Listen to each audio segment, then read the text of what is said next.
চলাইছিলে যে হিমন্ত বিশ্ব শৰ্মা ডাঙৰীয়া এইবিলাক মিছা কথা কয় এইবিলাক মিছা কৈ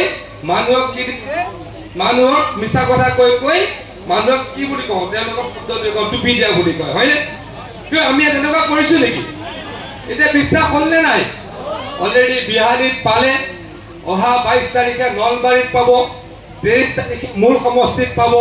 মুঠৰ ওপৰত অসমৰ 32 লাখ মহিলাই 10,000 টকা প্ৰথম কিস্তি পাব আৰু অহা বছৰ কিমান টকা পাব 25,000 টকা পাব হয়নে নহয় আৰু তাৰ পাছৰ বছৰ কিমান টকা পাব বুলি হিমন্ত বিশ্ব শৰ্মা ডাঙৰীয়াই ঘোষণা কৰে তাৰ পাছৰ বছৰ কিমান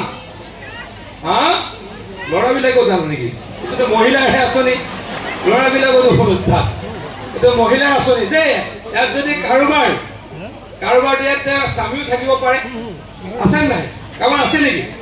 কাৰোবাৰ থাকিব পাৰে 10,000 টকা দুদিন দি দিব আৰু কাৰোবাৰ ল'ৰাও থাকিব পাৰে 10,000 টকা দুদিন দিব সেই 10,000 টকা লৈ আমি কাম কৰিম আৰু তেতিয়াহে পাছৰ বছৰৰ 25,000 টকা পাম হয়নে নহয় যোনে 10,000 টকা লৈ কাম নকৰে পাছৰ বছৰৰ 25,000 টকাটো লাভ নকৰে আৰু যোনে পাছৰ বছৰৰ 25,000 টকাটো লৈ কাম নকৰে তেওঁলোকে তাৰ পাছৰ বছৰৰ 50,000 টকাটো